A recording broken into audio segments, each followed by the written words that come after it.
नमो नमः. नमस्कार विद्यार्थी मित्रांनो, संस्कृत सॉन्ग बाय अमोल महाजन या यूट्यूब चॅनलमध्ये आपल्या सर्वांचं हार्दिक हार्दिक सुस्वागतम.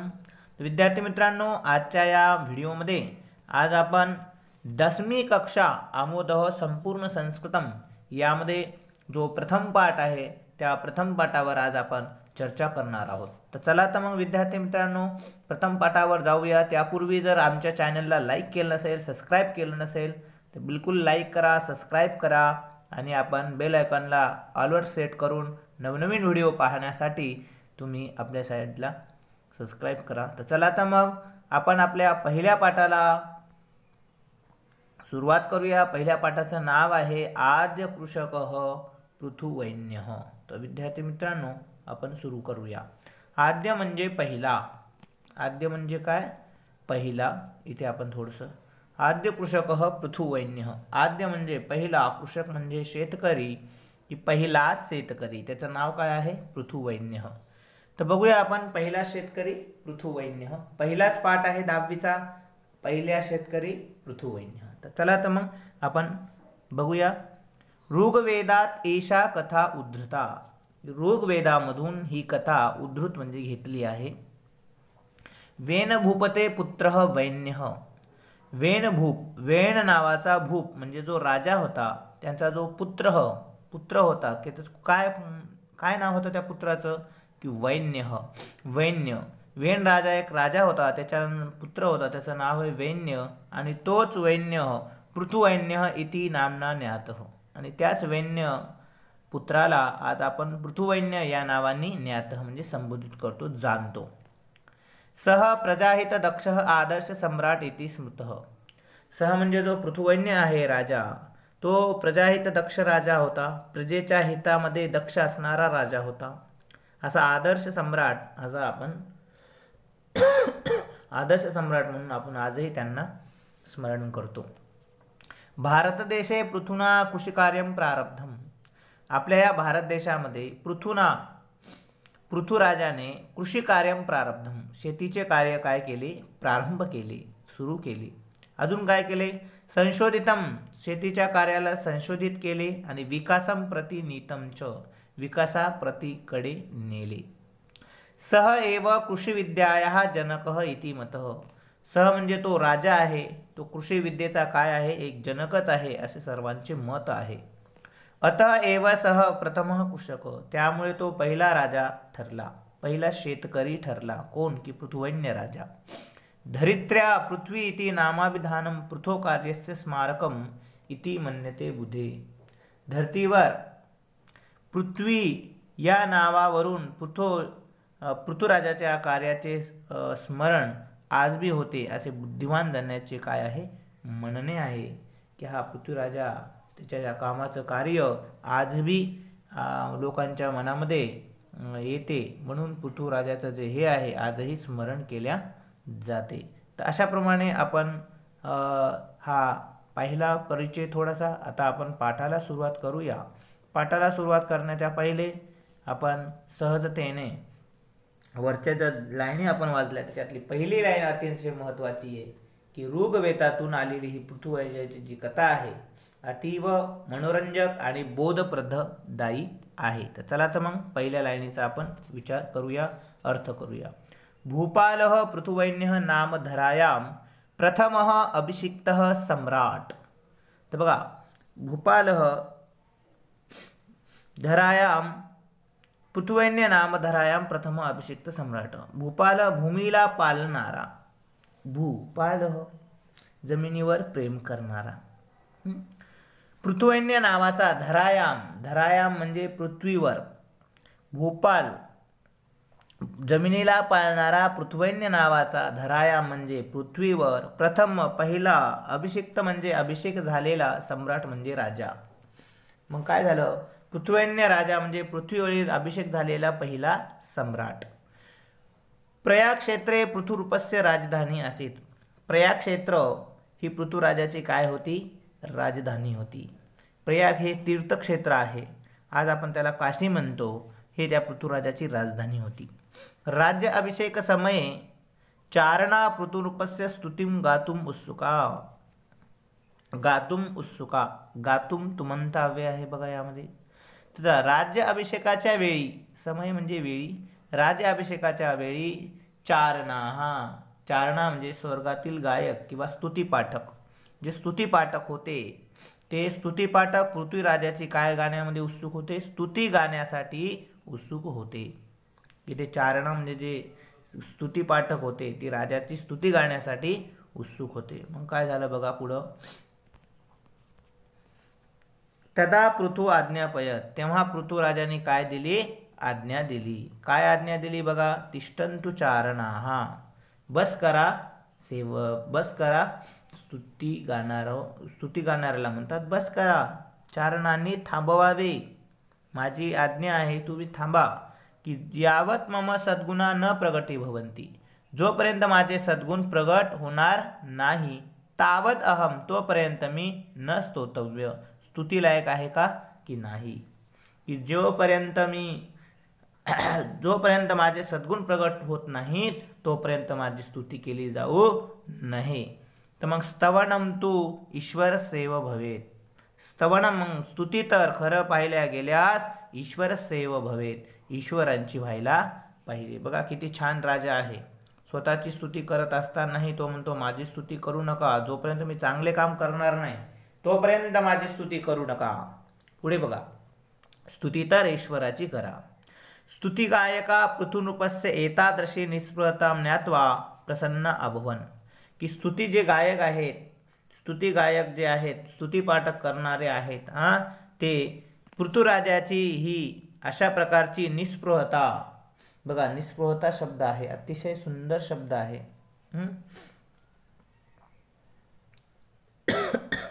निस्पृहता म्हणजे प्रामाणिकता जाणून प्रसन्न अभवन, प्रसन्न झाले. पृथुराजाची अशा प्रकारची प्रामाणिकता पाहून जे स्तुती गायक आहेत हे काय झाले, प्रसन्न झाले. अशा प्रकारे हा पहिला पॅराग्राफ आपण इथे पाहिला. पुन्हा एकदा या पॅराग्राफचा आपण मराठी अर्थ करूया जेणेकरून मुलांना लक्षामध्ये येईल.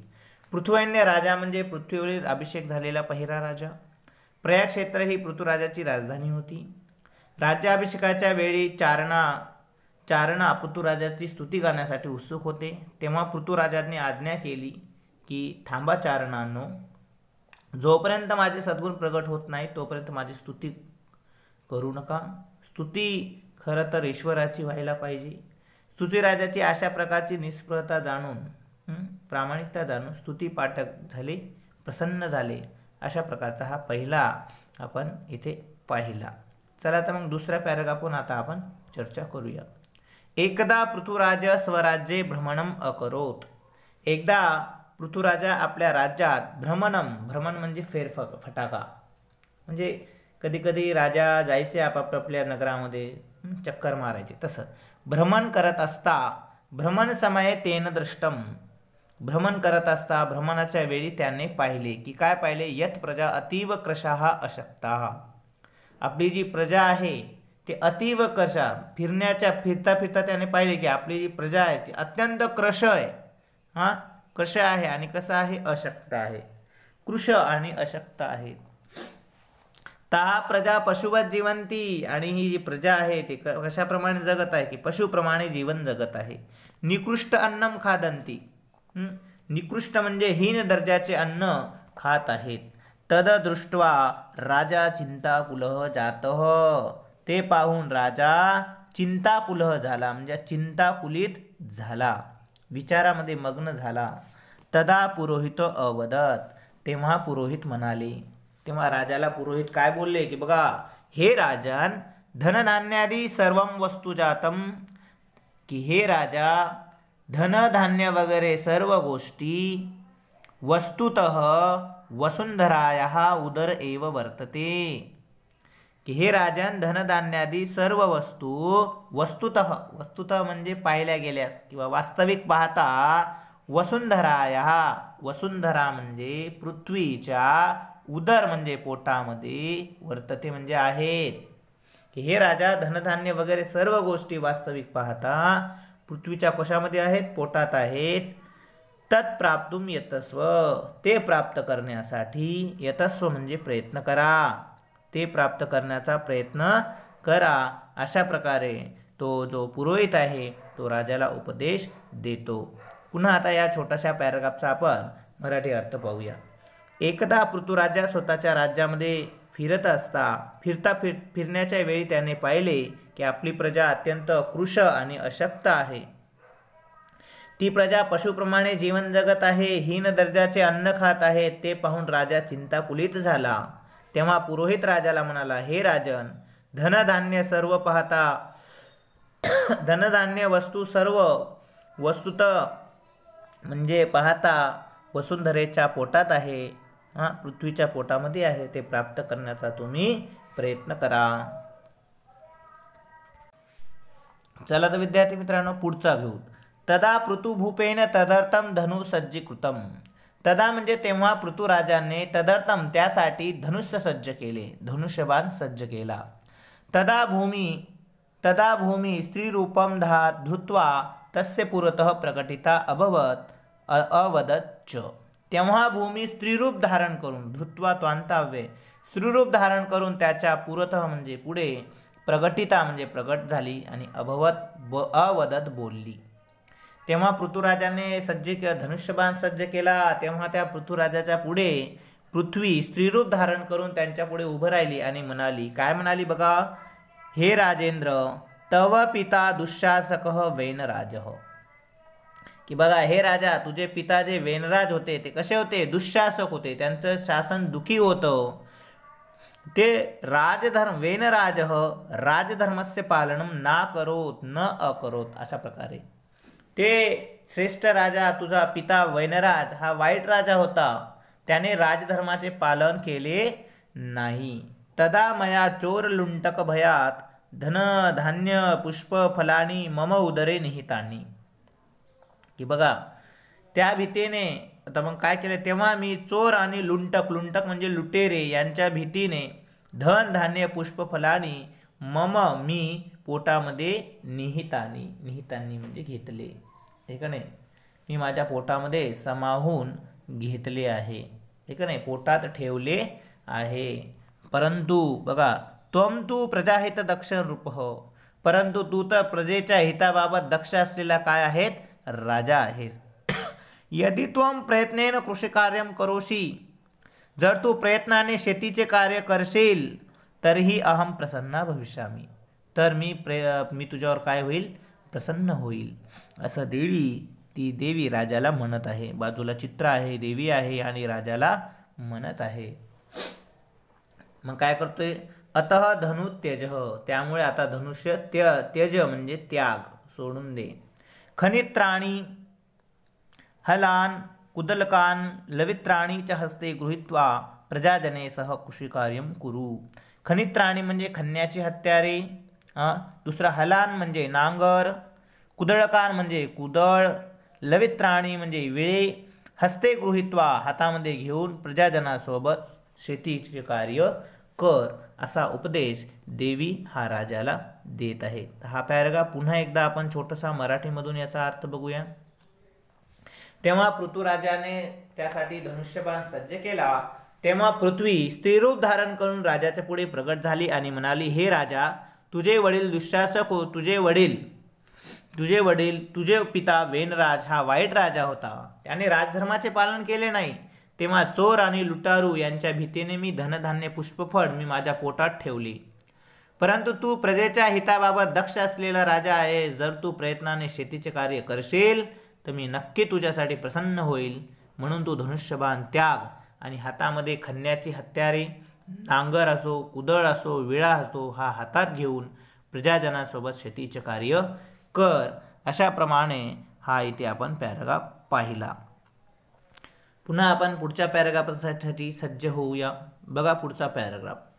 भूमातु उपदेश मनसी निधाय, भूमातेचा उपदेश मनात निधाय म्हणजे बाळगून, पृथुवैन्य नदीनां मार्गम अवरुद्ध्य आणि कृषी कार्यातम जलस्य उपयोग अकरम.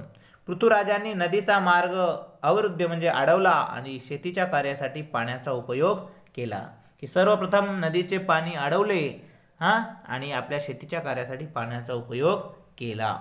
वृष्टी जलसंचयम कृत्वा, पावसाच्या पाणी पण संचय म्हणजे साठवून, कृत्वा पावसाचे पाणी साठवून जलव्यवस्थापन केले.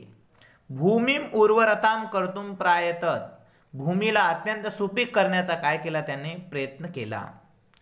तदनंतरम तस्मिन् क्षेत्रे जनाः धान्य बीजानी अवपन, तदनंतरम त्यानंतर त्या शेतात, त्या क्षेत्रे म्हणजे त्या शेतात जना म्हणजे लोकांनी धान्याचे बीज काय केले, अवपन म्हणजे पेरले. सह नेकेभ्य वृक्षेभ्य, सह नेकेभ्य त्याने अनेक वृक्षांच्या बियांचे विविध प्रकाराणाम बीजानाम अशा विविध प्रकारांच्या बियाचे संकलनम चयनम आणि परिश्रमम अकरोत. संकलन केले, चयन केले आणि परिश्रम पण काय केलं, परिश्रम पण केले. बघा अनेक प्रकारच्या वृक्षांच्या बियाचे संकलन, निवड आणि परिश्रम अकरोत म्हणजे केले. आणि केल्यानंतर काय झालं बघा, थोडंसं छोटं करूया जेणेकरून आपल्याला अर्थ पूर्ण कळेल. चला पुढं. तदनंतरम बीजानाम संस्करण कृत्वा वपनम अकरोत, त्यानंतर त्या बियावर संस्करण म्हणजे एक वेगवेगळ्या प्रकारची प्रक्रिया करून पेरणी केली. पर्जन्यानंतरम बीजेभ्य अंकुरा उद्भूता, पर्जन्यानंतर म्हणजे पाऊस पडल्यानंतर किंवा पावसानंतर त्या बीजेभ्य म्हणजे बियांना अंकुर उद्भवले, अंकुर फुटले, छोटे छोटे रोपटे फुटले. आणि धान्य लाभेन सर्वे प्रजाजना संतुष्टाच्या भवन, आणि अशा प्रकारचे खूप प्रकारचे धान्य लाभल्यावर सर्व प्रजा कशी झाली, संतुष्ट झाली. असा एषः कल्याणकारी रूपः, असा कल्याण करणारा राजा पृथ्वीव्याम प्रशासने अग्रणी जनसेवा व्रतीच्या अभवत. हा कल्याण करणारा राजा पृथ्वीवर राज्य करण्यासाठी पहिला किंवा अग्रणी आणि जनसेवा व्रती झाला. अशा प्रकारचे ह्या पृथुवैन्य नावाचा हा पाठाचा अंतिम पॅराग्राफ होता. तर चला तर मग विद्यार्थी मित्रांनो, अंतिम पॅराग्राफला आपण एकदा छोटासा अर्थाने काय करूया, त्याच्यामध्ये अर्थ पाहूया. भूमातेचा उपदेश मनामध्ये बाळगून पृथ्वीराजांनी नदीचा मार्ग अडवला आणि शेतीच्या कार्यासाठी पाण्याचा उपयोग केला. पावसाचे पाणी साठवून जलव्यवस्था केली. भूमीला काय केले बघा,